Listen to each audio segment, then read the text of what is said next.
आणि आता आपण बघूया 36 जिल्ह्यांची बातमी। राज ठाकरे यांनी आज मनसेच्या 2 उमेदवारांची घोषणा केली। ठाण्यातून अविनाश जाधव, डोंबिवलीतून राजू पाटील मनसेचे उमेदवार असणार आहेत। या दोघांचेही फॉर्म भरायचा राज ठाकरे स्वतः जाणार आहेत। उपमुख्यमंत्री देवेंद्र फडणवीस 28 ऑक्टोबरला उमेदवारी अर्ज दाखल करणार आहेत। नागपूर दक्षिण पश्चिम मतदारसंघातून फडणवीस विधानसभेच्या रिंगणात उतरणार आहेत। भाजपचे नेते संदीप नाईक उद्या तुतारी हाती घेण्याची शक्यता आहे। भाजपकडून उमेदवारी मिळाली नसल्याने संदीप नाईक नाराज असून ती उद्या हा निर्णय जाहीर करणार असं कळतंय। काँग्रेसची बंडखोरी करून अजित पवार यांच्या राष्ट्रवादीत प्रवेश केलेल्या हिरामण खोसकर यांना एबी फॉर्म मिळालाय। इगतपुरी मतदारसंघातून हिरामण खोसकर दादांच्या राष्ट्रवादीचे उमेदवार असतील। राहुल गांधींच्या उपस्थितीत महाराष्ट्रातील काँग्रेस नेत्यांनी दिल्लीत बैठक सुरू आहे। बैठकीत महाराष्ट्रातल्या 80हून अधिक तर झारखंडच्या सुमारे 30 जागांवर चर्चा होतीये।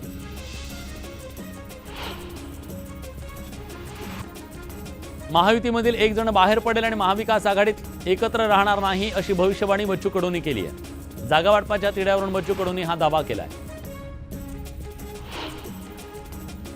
मी शहांना भेटल्याचा दावा हास्यास्पद आहे। बातम्या कोणी पसरवल्या हे आम्हाला माहीत असल्याचं संजय राऊत म्हणाले। तर त्यांच्याशी तडजोड करणं म्हणजे अफजल खानाशी हात मिळवणी करण्यासारखा असल्याचा टोला राऊतांनी लगावला।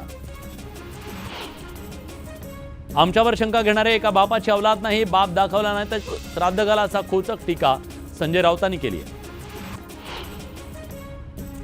राऊतांनी कुणाचीही भेट घेतली नाही। भाजप इतर पक्षात गैरसमज पसरवतोय असा आरोप नाना पटोलेंनी केला। तर जागा वाटपात 96 जागांवर चर्चा झाल्याची माहिती पटोलेंनी दिली। राऊत आणि शहा अशी भेट झालीच नाही, हा आमच्या भांडण लावण्याचा प्रयत्न होत असल्याचा आरोप विरोधी पक्षनेते विजय वडेट्टीवार यांनी केला। महाविकास आघाडी जवळपास फुटीच्या उंबरठ्यावर आहे। ठाकरे गटातील नेत्यांनी थेट दिल्लीतल्या काँग्रेस हायकमांडकडे तक्रार केल्याची माहिती सूत्रांनी दिली आहे। कालच्या 10 तासांच्या बैठकीत जागा वाटपावर तोडगा निघू शकले नाहीये। मुंबईत भाजप कार्यालयात एक महत्त्वाची बैठक पार पडली। या मुंबईत काही जणांना डच्चू देण्यात आला। दरम्यान भूपेंद्र यादव आणि अश्विनी वैष्णव यांनी उमेदवारांसंदर्भात आढावा घेतला। विधानसभा निवडणुकीसाठी शिवसेनेची पहिली यादी आज किंवा उद्या जाहीर होण्याची शक्यता आहे। 60 ते 75 उमेदवारांच्या नावावर मुख्यमंत्री एकनाथ शिंदेंकडून शिक्कामोर्तब करण्यात आले।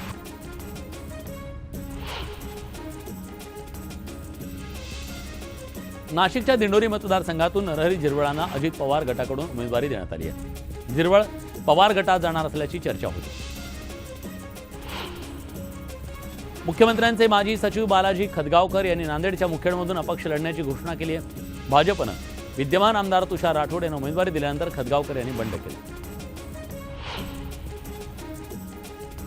गोपीचंद पडळकरांच्या जतमधून उमेदवाराला भाजपकडूनच विरोध होतोय। पडळकरांना उमेदवारी दिल्यास बंडखोरी करण्याचा इशारा स्थानिक भाजपच्या नेत्यांनी दिला।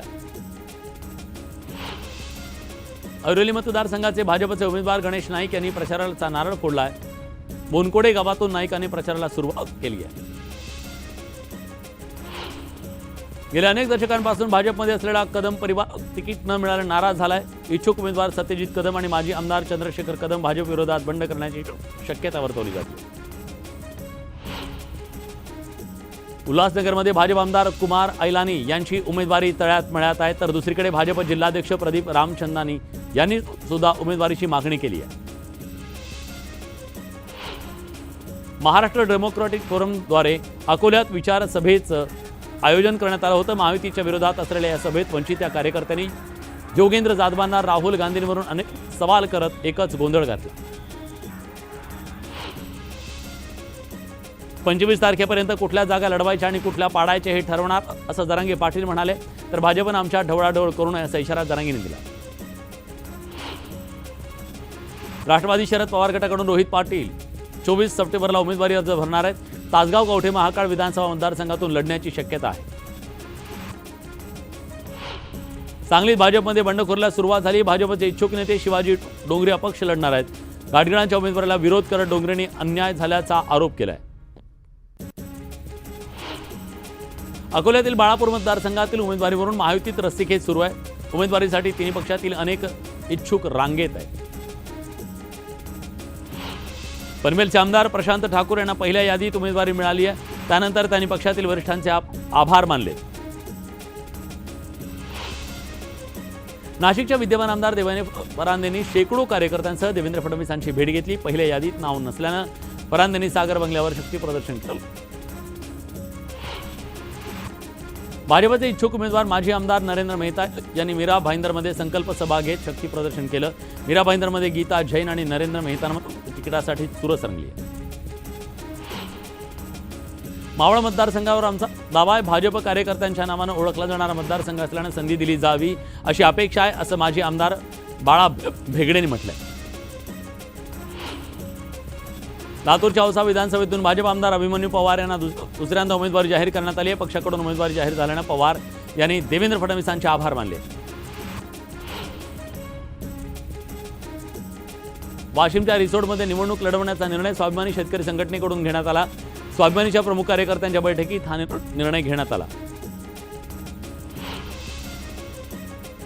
भाजप विधानसभेसाठी धुळ्यातून अनुप अग्रवाल यांना उमेदवारी दिली आहे। भाजपमध्ये काम करणाऱ्या एका सामान्य कार्यकर्त्याला पक्षश्रेष्ठींनी संधी दिली अशी भावना अग्रवाल यांनी व्यक्त केली।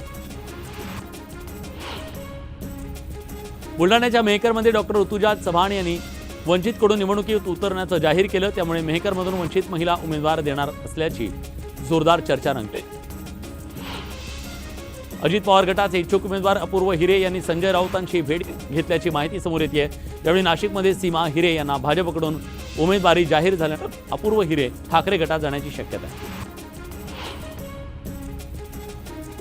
नांदगावमध्ये महायुती वादाची ठिणगी पडली आहे। सुहास कांदेंना उमेदवारी दिल्यास काम करणार नाही अशी भूमिका राष्ट्रवादीचे कार्यकर्त्यांनी घेतली। शिर्डी विधानसभा मतदारसंघातून भाजपचे पुन्हा एकदा राधाकृष्ण विखे पाटलांना उमेदवारी दिली आहे। विधानसभेमध्ये मविया संपणार असा विश्वास विखे पाटलांनी बोलून दाखवलाय। वडिलांना दिलेला शब्द मी पूर्ण केला। कणकवलीमधून पुन्हा मोठ्या मताधिक्याने निवडून येईन असा विश्वास नितेश राणेंनी व्यक्त केला। सावंतवाडी विधानसभा मतदारसंघातील बंडखोरी टाळण्यासाठी पालकमंत्री रवींद्र चव्हाण मैदानात उतरलेत।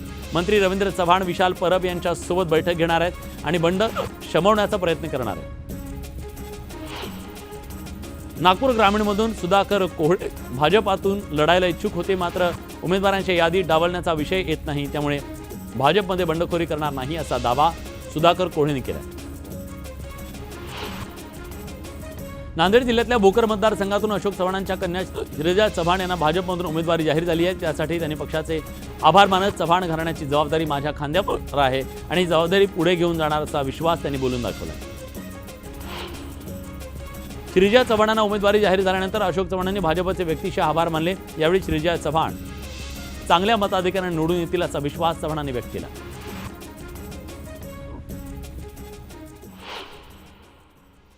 एक महत्त्वाची बातमी आहे। गडचिरोली पोलिसांच्या कारवाईमध्ये ठार झालेल्या माओवाद्यांचा आकडा वाढलाय। 5 माओवादी ठार झाले आहेत। 5ही माओवाद्यांचे मृतदेह हेलिकॉप्टरनं गडचिरोलीत आणण्यात आलेले आहेत। माओवाद्यांची अजूनही ओळख पटलेली नाहीये। तब्बल 4 तासांची ही चकमक सुरू होती। यात जखमी झालेल्या एका जवानाच्या पायाला 2 गळ लागल्या। त्याला सुरक्षितपणे हेलिकॉप्टरनं नागपूरला उपचारासाठी पाठवण्यात आले। महेश तिवारी आपले प्रतिनिधी आता आपल्यासोबत आहेत। महेश, अपडेट काय? विलास, हा जो भाग आहे कोपरशीचं जंगल आहे, महाराष्ट्र छत्तीसगड सीमेवरचं अबुझमडला लागून आहे आणि या भागात माओवाद्यांचं एक लोकेशन असल्याची माहिती एसपी निलोत्पल यांना मिळाली होती। 360 जवानांची पथकं या भागात कालपासून कॉम्बिंग ऑपरेशन करत होती। आज दुपारी त्यांच्यासोबत चकमक सुरू झाली। तब्बल 4 तास हे एन्काउंटर सुरू होतं। दोन्ही बाजूने बेछूट गोळीबार सुरू होता। सॅटेलाइटच्या माध्यमातून पोलीस अधीक्षक या जवानांच्या संपर्कात होते।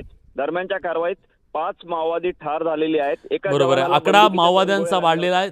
धन्यवाद तुम्ही दिलेल्या सगळ्या सविस्तर माहितीबद्दल।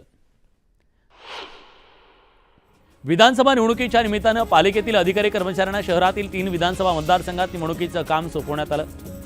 पालिकेचे 500 कर्मचारी निवडणुकीच्या कामात व्यस्त असणार आहेत। हरिभाऊ राठोड यांना उमेदवारी द्यावी अशी मागणी करण्यात आली आहे। पक्षानं न्याय न दिल्यास वेगळा विचार करू असा इशारा बंजारा समाजाच्या वतीनं भाजपला देण्यात आला। अहमदनगर ते दौंड महामार्गावरच्या टोलनाक्यावर नागरिकांकडून आंदोलन करण्यात आलं। टोलनाक्यापासून 20 किलोमीटरच्या आतील गावातील वाहनांकडून टोल घेऊ नये यासाठी आंदोलन करण्यात आलं। भिवंडी पारोड रोडवरच्या पहाटेच्या सुमारास कंटेनर पलटी झाला। सुदैवानं कोणतीही जीवितहानी झाली नसल्यानं मोठा अनर्थ टळला। हॉटेल रूममधल्या भाड्याच्या रकमेवरून झालेल्या वादानं एका महिलेला आपला जीव गमवावा लागला। पोलिसांनी तिघांना अटक केली. रायगडमधल्या हरिहरेश्वर इथं ही धक्कादायक घटना घडली आहे. वाशिमच्या रिसोड तालुक्यात पीक विमा कंपनी प्रतिनिधींकडून शेतकऱ्यांची आर्थिक लूट सुरू असल्याचा धक्कादायक प्रकार समोर आला. पैसे घेतानाचं दृश्य कॅमेऱ्यात कैद झाले. पोलीस स्मृती दिनाच्या निमित्तानं कोल्हापुरात वीरमरण आलेल्या पोलिसांना आदरांजली वाहण्यात आली. यावेळी हवेत बंदुकीच्या फैरी झाडून सलामी देत पोलीस बँड पथकानं बिगुल वाजवून त्यांना मानवंदना दिली.